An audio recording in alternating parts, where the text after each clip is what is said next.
আসসালামু আলাইকুম রহমতুল্লাহি ওয়া বারাকাতুহু। প্রিয় দর্শক শ্রোতা, আপনারা অনেকেই চাচ্ছেন রমাদান মাসে কোরআন পড়তে এবং কোরআন নিয়ে রাত্রেবেলা সালাতে দাঁড়িয়ে যেতে, আল্লাহর সামনে কায়মনোবাক্যে আল্লাহর কাছে চাবেন এবং আল্লাহর কথাগুলি বুঝবেন। হয়তো অনেকেরই এই জিনিসটা হয়ে উঠছে না। তার অন্যতম কারণ হচ্ছে আমরা কোরআন যেই অংশগুলি পড়ি সেই অংশগুলি অথবা যে অংশগুলি আমরা শুনি সেই অংশগুলি আমরা বুঝি না।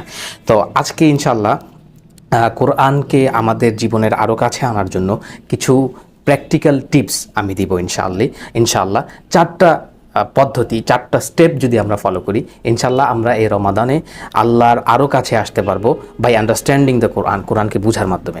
তার এক নম্বর হচ্ছে টেক এনি সূরা, যে কোনো একটি সূরা কোরআনের নেন। মাঝারি মানের সূরা হলে ভালো হয়, যেহেতু কিয়ামুল লাইল রাত্রের নামাজ মানেই একটু দীর্ঘ কেরাত, লম্বা কেরাত। তো আমরা মাঝারি মানের যে কোনো একটি সূরা নিতে পারি, যেমন সূরা আর রহমান। সো সূরা আর রহমান আমরা চুজ করলাম অ্যাজ এ সূরা। তারপরে ফার্স্ট স্টেপ, এই সূরা চুজ করার পরে ফার্স্ট স্টেপ হচ্ছে এই সূরাটাকে শোনা, বারবার শোনা, লিসেনিং টু দিস সূরা। এটা আপনার এক একজনের জন্য এক এক রকম হতে পারে। কেউ 50 বার, কেউ 60 বার শুনলে পরে তার এই যে পুরো সূরাটা মাথায় সে ধারণ করবে, পুরো সূরাটা তার মাথায় মানে প্যাকড আপ হয়ে যাবে। তারপরে সে যখনই সূরাটা শুনবে, যে কোনো জায়গা থেকে শুনবে, সে সূরাটাকে আপনার ফিল করতে পারবে যে এটা এই সূরা রহমান, অর্থাৎ তার প্রায় মুখস্থের কাছাকাছি হয়ে যাবে। অর্থাৎ 50 বার 60 বার এই সূরাটা বারবার শুনতে শুনতে মুখস্থ প্রায় হয়ে যাবে। তখন আপনার এই সূরার ব্যাপারে যে জড়তাটা মুখে কাজ করতো, তাজউইদ না জানা ইত্যাদি ইত্যাদি, এই জড়তাটা আপনার চলে যাবে। তাহলে এই জড়তাটা যখন আপনার চলে যাবে, তখন আপনি 50 বার 60 বার যে পড়লেন, এরপরে আপনি এই সূরাটা মুসহাফ খুলে বারবার পড়তে থাকবেন, তেলাওয়াত করতে থাকবেন, যেহেতু আপনার মুখে সেই জড়তাটা চলে গিয়েছে। এরপরে এই স্টেপের ভিতরে আপনারা এই সূরাটাকে মুখস্থ করতে পারেন। আশা করি যে 50 বার 60 বার শুনলে এমনিতেই মুখস্থ হয়ে যাবে, এবং সেটা একটা স্লো প্রসেস। আস্তে আস্তে সেই সূরাটাকে মুখস্থর দিকে নিতে হবে আমাদেরকে। সো প্রথম স্টেপ হচ্ছে একটা সূরা আপনারা ইউটিউবে যাবেন অথবা যে কোনো রেকর্ডিং খুলবেন, একটা সূরা প্রথমবারেই সূরা রহমান হতে পারে 50 বার 60 বার শুনতে থাকবেন, যতক্ষণ না পর্যন্ত আপনার প্রায় মুখস্থের মতো হয়ে যাবে, এবং যখন আপনি এটা পড়তে নেবেন তখন যাতে আপনার মুখে কোনো জড়তা না থাকে।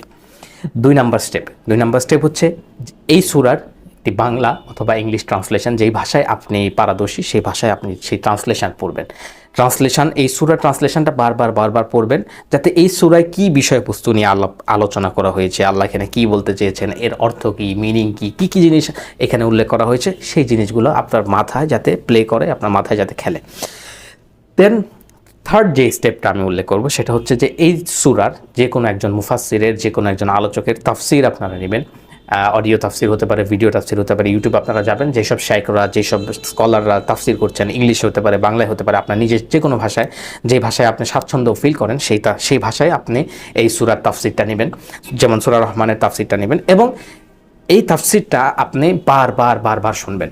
তাহলে এই তাফসিরটা বারবার শুনলে, অ্যাটলিস্ট 5 বার 10 বার 20 বার একই তাফসির আপনি বারবার শুনতে থাকবেন, তখন আপনার যেই জিনিসটা হবে সেটা হচ্ছে যে সেই স্কলার যখন সেই তাফসিরটা করবে, সেই তাফসিরের ভিতরে উনি যখন প্রত্যেকটা মুফরাদাত, এই সূরার যে শব্দগুলি ভাঙবে, শব্দগুলির অর্থ করবে, এবং এই শব্দগুলির ভাব অর্থ কী হয়, আয়াতগুলির ভাব অর্থ কী হয়, কোন আয়াতের সাথে কানেক্টেড, এই জিনিসগুলি আপনার মাথায় খুব মানে দৃঢ়ভাবে গেঁথে যাবে, কারণ আপনি বারবার শুনছেন।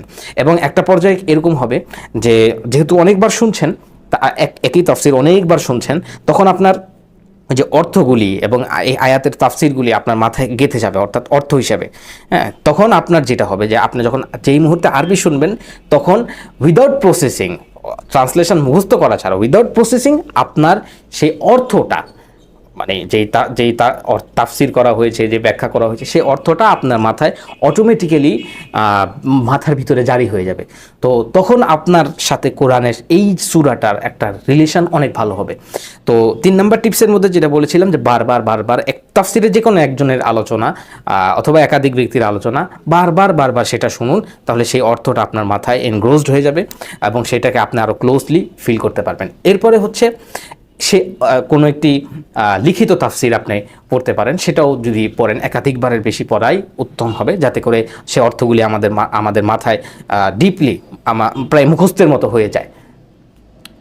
এখন আমরা একটা জিনিস খেয়াল করব যে একটা সূরা যখন আমরা 50 বার 60 বার শুনলাম, তেলাওয়াত শুনলাম, এরপরে এটা ট্রান্সলেশন পড়লাম, এরপরে এটা তাফসির অনেকবার তাফসির, ভাব অর্থ, তাফসির ইত্যাদি ইত্যাদি এইগুলো শুনে শুনে সূরাটাকে যখন আমি ভিতরে ধারণ করব, এরপরে আমি যদি সূরা রহমানটা নিয়ে সালাতে রাত্রেবেলা দাঁড়িয়ে যাই আল্লাহু আকবার বলে, আর রহমান আল্লামাল কোরআন খলাকাল ইনসানা আল্লামাহুল বায়ান, এই যে তখন একটা একটা স্পিরিচুয়ালিটি আমরা আমাদের ভিতরে ফিল করতে পারবো, যে যেন আল্লাহ আমাদের সাথে কথা বলছেন।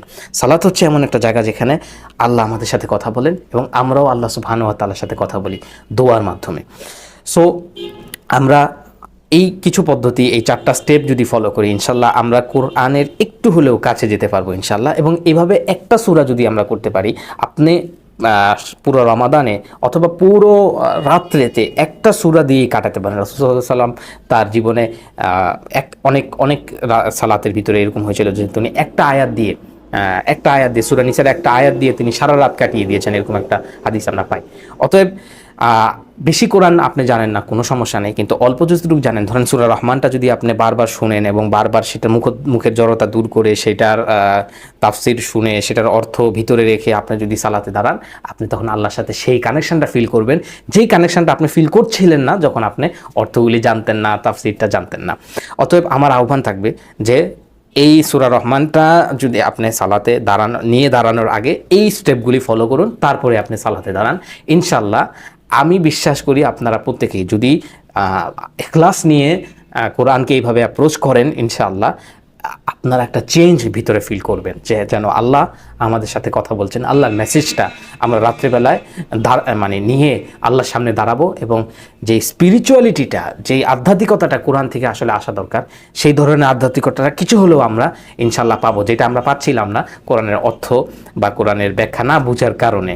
তো আল্লাহ আমাদেরকে কোরআন বুঝার তৌফিক দান করুক এবং এই রমাদানে বিশেষ করে কোরআনের অনেক কাছে আসার তৌফিক দান করুক।